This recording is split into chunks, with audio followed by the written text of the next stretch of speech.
Hi, I'm Matt Martins, and I just wanted to give a little bit more of the information on a recent Rhino hunt we had and the processes that follow.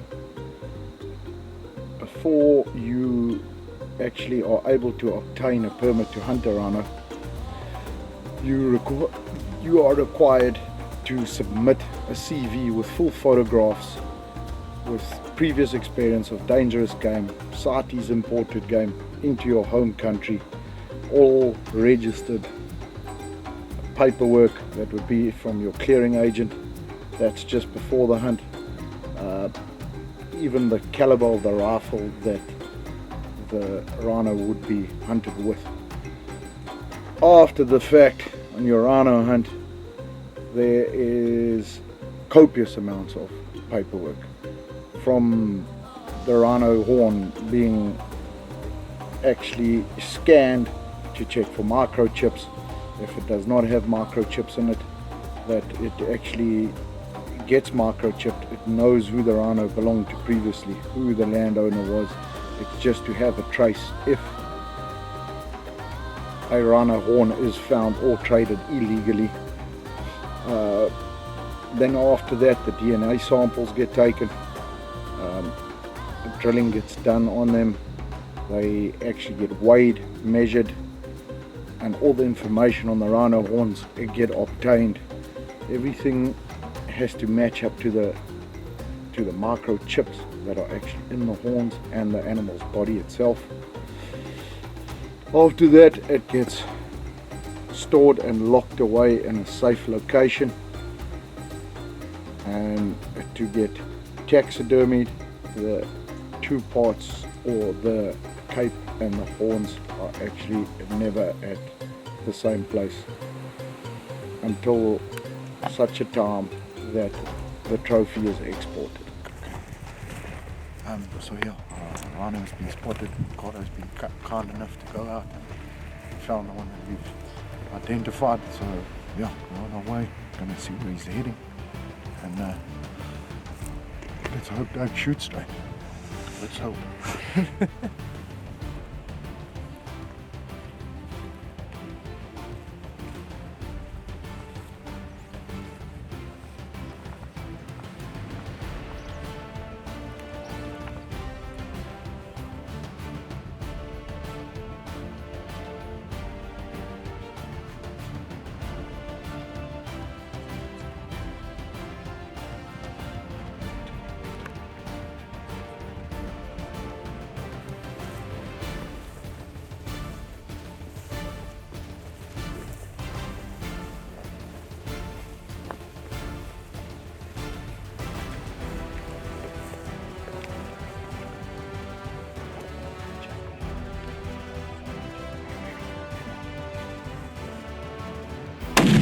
Reload. Put him again.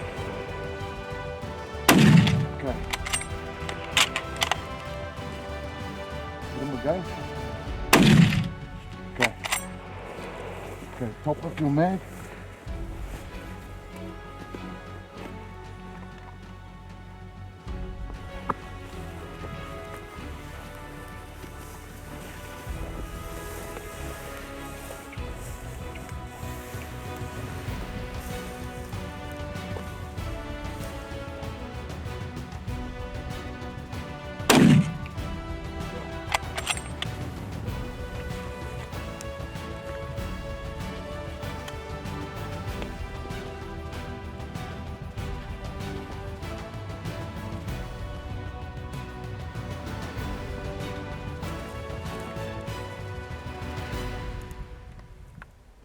Safe, right? Can make him safe. Congratulations, good shooting, sir. Yeah. Thank you. Congratulations, great.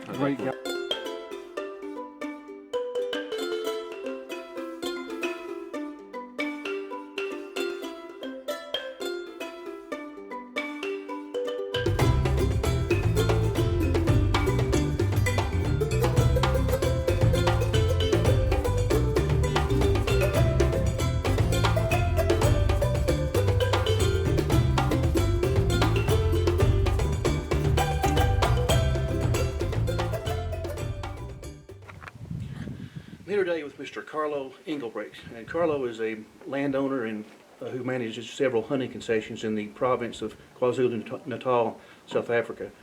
And on these on these concessions, is about every critter that you can manage to shoot or want to shoot in South Africa.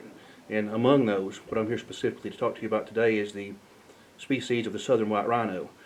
Before we get into the interview further, I just want to say that it's people like him that is ensuring the future of the white rhino, and actually is the reason that they exist in the numbers that they do today. Now, Carlo, could you tell us a little bit about how you got into specifically the conservation of the rhino and the methods that you use to ensure that the future of the entire species? Yeah, thank you for taking the time. I think that it's very important that we get this information out to the world and especially to the anti-hunters that think that we are just decimating the populations as hunters, and we must thank the hunters' dollars that get generated by these hunts that enable people like myself to go on with these projects and to be able to run these projects. So I've been in the hunting business for almost 30 years, and as time progressed, I started hunting also big game, as normal professional hunters do.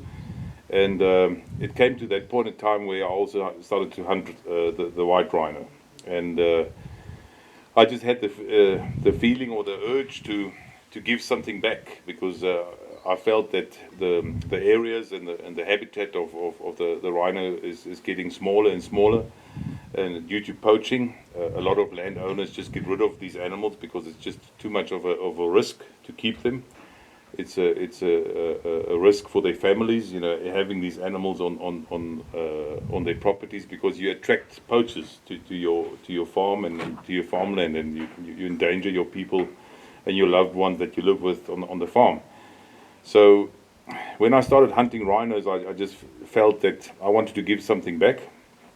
So what I started doing is I went to the auctions of the different national parks and the provincial parks that they have here. They had auctions every year where they sold off breeding stock. Let's say a parcel of 2 rhinos, 1 bull, one female, or a bull with 2 females. So I took my private money and I started buying up these rhinos. And after a while, I would hunt the bull, use that money again to rebuy another bull and a female. So in that way, I built up my breeding herd, and I'm on that stage now, 25 years later, where I run 83 rhinos at the moment on various properties, and I've got on these properties I've got the breeding herds, and on this specific property where we are now, I would move out of these breeding herds. I would move out the male or the bulls if they get to a certain age, because they start fighting territorial fights with the breeding bulls. So I bring these bulls in here. So I've got a gene pool of bulls here. I sell them either alive to other breeders or other people that need new blood or new genetics, or if the bulls are old and no use anymore for breeding, I sell them to willing buyers or hunters that come over and to complete their big 5.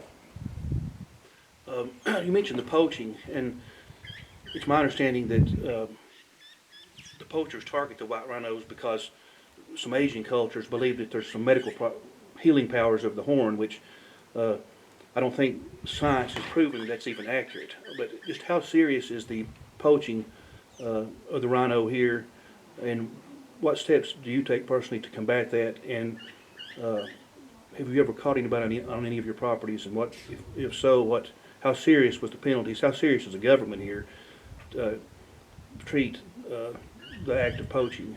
If you could go into that.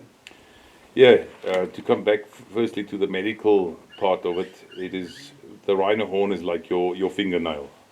It's nothing more than compressed hair. It has no medical purpose at all. It doesn't cure cancer. It doesn't do anything for human being, but it's just a cultural belief that has been over the years been cultivated in Asia and in those countries where they have the strong belief that it cures a number of diseases. And poaching is a huge problem, especially in South Africa. And if you look at north of South Africa, Zimbabwe, Botswana, in Botswana you don't find white rhinos roaming on freely anymore. They're all enclosed somewhere because the areas are just too vast to protect, and it just costs too much money. And it's the same problem that we have here on these properties where I keep the rhinos. We have 24-hour guards that are out during the day, in the evening, working with night vision equipment, guarding the rhinos. And if as soon as you leave some slack there, the poachers will be in. And the sad thing about there's also a lot of corruption in the whole system. There's people that are being paid. There's a lot of money involved with these horns. If we look at the moment, we're looking at a black market value of 60 to 70,000 US dollars per kilogram. So a normal 10-year-old rhino bull will have anything between 6 and 12 kilogram of horn on his nose. So you can make the calculation. You know, it's a lucrative business for people. So people can be paid. A lot of middlemen can be paid. But the people on the ground and the end takers of the horn, they make the money. The guys in the middle that do the poaching, they are poor people, and it is they give them a small percentage of money. Just to give you an idea, a poacher would get about 100,000 rand. That would be about roughly $5,000 to $6,000 to poach a rhino and to deliver the horn. Which in this economy is a significant amount of money. 100%. It is with the minimum wage. You're looking at an amount of, let's say, a salary amount of 3 years, 4 years, that would accumulate in one evening of poaching. And the other problem is just with the whole corruption and this money flowing into the national parks. You know, the most poaching that's going on at the moment is in protected government areas. If you look at the Kruger National Park, 15 years ago, there was a population of 12,000 rhino, and at the moment they're looking at a population of 3,000. So those populations have been decimated and hammered, but there's just no way to stop the whole thing because of, you know, the corruption and the people that are being involved and being paid off, the security companies that are involved there. So the largest population at the moment of white rhinos is on private land, and it's the only place, if you compare those two, government land or parks and private land, where the numbers are still growing. We are having a positive growth in the rhino, so we are doing something right. And at the end of the day, it's sad to say, but if it pays, it stays. And there's an incentive. No one works for free. Yes, of course, there is like a conservation drive in many people, and they love these animals and they do it. But at the end of the day, it all costs money, and we do not get subsidized by institutions to do this, what we do. So in a certain way, we try to generate funds through the animal that the animal can pay for its own conservation.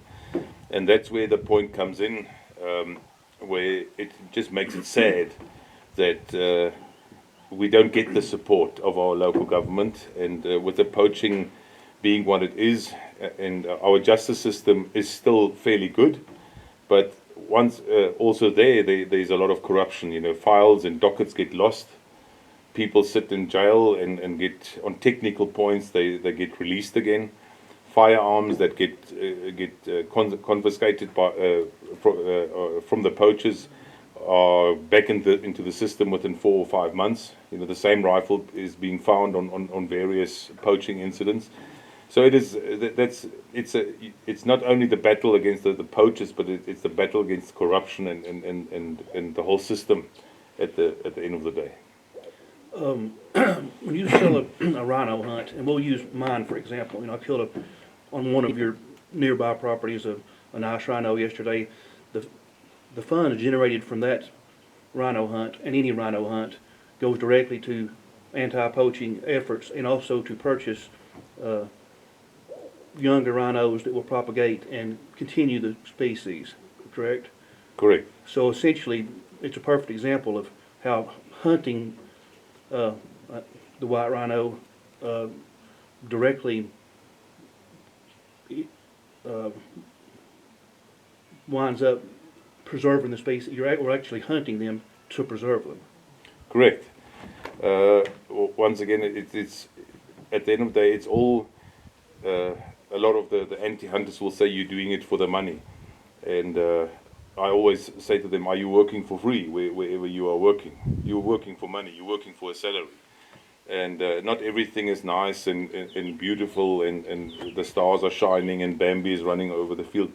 The facts are there, you know. It is, we as humans, the numbers are expanding, the habitat of the rhino is going down. So at the end of the day, I need to make a living. That's the one side of it. And the other side is the rhinos that I've been breeding and the numbers that I've been generating. It's sustainable.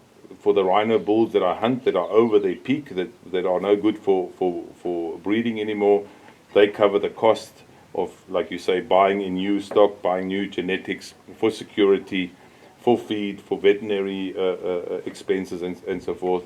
And to pay, we employ 25 game guards on these different properties, the insurance on these people and the salaries. So it is a system that is working.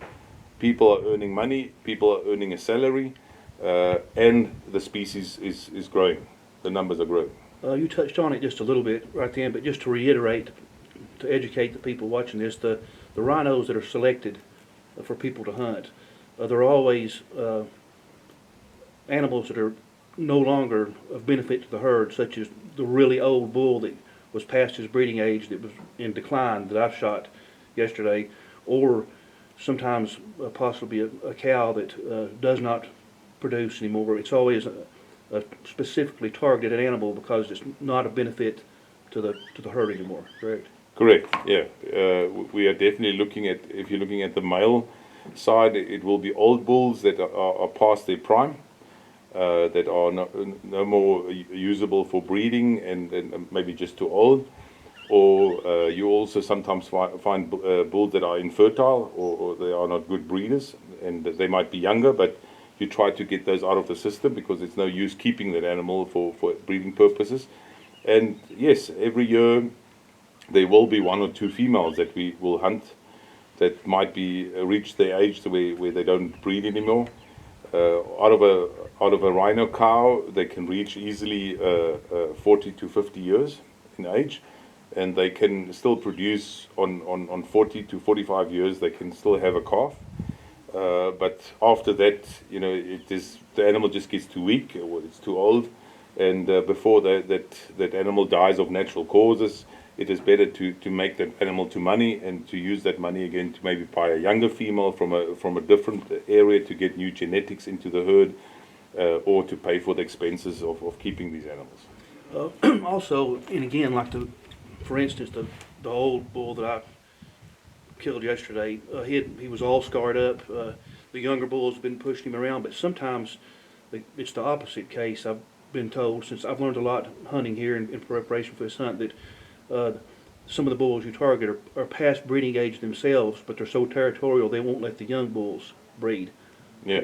Sometimes, so it could be either scenario. But I wanted to, you and I have talked previously about, you know, what would be your idea of a global plan that would help prevent poaching and help the species out? Yeah. First of all, you must take away the threat. If I look at 30 years or 25 years ago, you would travel in this area, and every farm or every game farm that was here had a couple of rhinos on their farms, 5 or 8 or 10 or 20, because the poaching was under control. And like I mentioned before, is just becoming too much of a risk, too much of a financial burden. That's why people got rid of it. So there's more and more areas that are rhino free these days because people just got rid of it. So there's only small pockets of land that are left that are keeping rhinos. So what to do and how to make that lucrative again for people to give their farms. You don't give anything up, you would just add a species, is to control the poaching. And definitely one way of doing it is that we've been fighting for it numerous years, is to legalize the trade in horn. I mentioned earlier that on the black market we're looking at 60 to 70,000 US dollars per kilogram. So we are dehorning rhinos, and if you just think about it, rhino conservation is about 80 years old now. 80 to 70, 80 years old, where people are, where the poaching has become a problem, and people are looking at protecting these animals. And if you think about it, that natural deaths in rhino, territorial fighting or elephant killing a rhino or a rhino breaking its leg, is about 500 rhinos, 600 rhinos a year that will be picked up in all over South Africa. So accumulate that number of horn times 70, you're sitting with a couple of tons of horn already in the safes and vaults of different institutions. So now you go back to the scenario, we're losing. It comes in waves, the poaching. It gets severe and then it slows down again. But on a certain stage, we lost 2.5 rhinos a day in South Africa due to poaching. So you were looking at about 1,200 rhinos that got poached every year. And if you look at the stock that you have and the demand that we have, we could really supply the demand with stock in hand without even touching a live rhino. And do we really want to flood the market? No, I don't think we must flood the market if we want to win the war. I think we must satisfy the need that the people have, or the demand that is there. And just the biggest problem is to cut out the middleman. We need to cut out the guy on the ground, the poacher, and the people that do the killing and the transporting. Sell it directly to the end user. Make it available. Put it on the stock exchange system. We need to bring back the value of a live animal, not to the value of a dead animal. And the only way in doing that is if I can give you an example, if I would say, I give you 10% growth on your investment, and let's say a rhino, we would make the calculation to say a kilogram of rhino horn is $20,000. And I would say and the rhino grows back about a kilogram of horn every year after you dehorn it. So if you make that calculation, I would give you 10% on your investment. The rhino female should be worth $200,000. So if the live rhino is worth $200,000 because it gives you an investment return of 10% of $20,000 a year, then it would be more viable to keep the rhino alive and harvest $20,000 every year. But now they're shooting it and it's gone. So the market would be satisfied for those people, and you can gradually work it up there that the horn is available. And as soon as people use the horn and maybe get to see that it has no use at all, then you would gradually stop it. Because why would you pay so much money if it doesn't work? But if you can put back the value in a live animal, in Africa, with what agricultural means can you earn $20,000? I can keep a rhino on 3 hectares, and that can give me $20,000 a year. That rhino could pay for its own security. But now that we're sitting with all these horns, and we can't do nothing with it. It's an interesting theory that I happen to agree with. And also, when you mentioned dehorning the rhino, and you mentioned that it doesn't harm the rhino, and the horn grows back after a certain period of time. So the dehorning is already being done, as we said here, as a method to make the particular rhino unattractive to poachers. Yeah. So what you're talking about, other than the fact it's not legalized, the cutting off of the horn, which is perfectly safe for the rhino, is actually already happening. But, Yeah. Carlos, that's a great bunch of information. I appreciate what Cheers. you do, and another perfect example of how hunting a species, as odd as it sounds to a non-hunter or anybody on the outside looking in, hunting a species is the way, a great way to ensure that the species is preserved forever. Thanks for your time. Cheers.